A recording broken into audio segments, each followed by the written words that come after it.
KSTA സംസ്ഥാന സമ്മേളനത്തിന്റെ ഭാഗമായി കോഴിക്കോട് നടന്ന പൂർവ്വ അധ്യാപക സംഗമവേദിയിലേക്ക് ഇരച്ചുകയറി BJP പ്രവർത്തകർ നടത്തിയ അതിക്രമത്തിനെതിരെ KSTA പാലക്കാട് ജില്ലാ കമ്മിറ്റി പ്രതിഷേധ പ്രകടനം നടത്തി.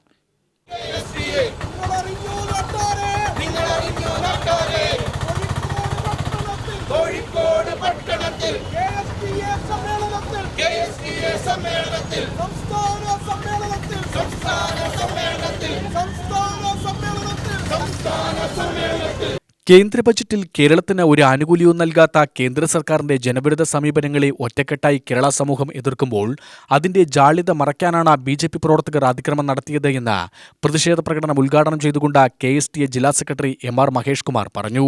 നമ്മുടെ ഒരു നല്ല പൊതുപരിപാടി അലങ്കോലപ്പെടുത്താൻ നടത്തിയ ശ്രമം വളരെ വലിയ പ്രതിഷേധത്തിന് കാരണമായ ഒരു സമരമാണ്. BJPക്കാർ പറഞ്ഞത് എന്താണ്? കേരളം ഒന്നും ചെയ്യുന്നില്ല എന്നാണ്. ആരോഗ്യ സുരക്ഷാ രംഗത്ത് ഈ രാജ്യത്തിന് തന്നെ മാതൃകയായ സംസ്ഥാനമാണ് കേരളം.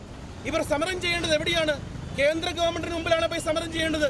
ഇവർ സമരം ചെയ്യേണ്ടത് ദേശീയ ആരോഗ്യമന്ത്രിയുടെ മുമ്പിലാണ്. എന്താണ്? കഴിഞ്ഞ 2 കൊല്ലമായി 647 കോടി രൂപയാണ് ആരോഗ്യ മിഷന്റെ ഭാഗമായിട്ട് ഈ സംസ്ഥാനത്തിന് കേന്ദ്രം നൽകാനുള്ളത്. പിടിച്ചു വച്ചിരിക്കുന്ന തുകയാണ് 647 കോടി രൂപ. ഈ പണം കിട്ടിയാൽ NHRവുമായി ബന്ധപ്പെട്ടുകൊണ്ട് എല്ലാ കുടിശ്ശികയും കൊടുത്തു തീർക്കാൻ കഴിയും.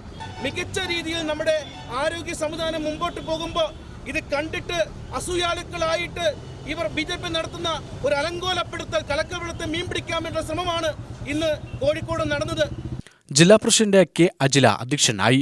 ജില്ലാ വൈസ് പ്രസിഡന്റ് MA അജിത് സ്വാഗതം പറഞ്ഞ പരിപാടിയിൽ സംസ്ഥാന കമ്മിറ്റി അംഗം L ഉമാമഹേശ്വരി, ജില്ലാ എക്സിക്യൂട്ടീവ് അംഗം K സിന്ധു, സബ് ജില്ലാ സെക്രട്ടറി V ഗംഗാധരൻ, ജില്ലാ വൈസ് പ്രസിഡന്റ് മനു ചന്ദ്രൻ എന്നിവർ പ്രസംഗിച്ചു. UTV news Palakkad.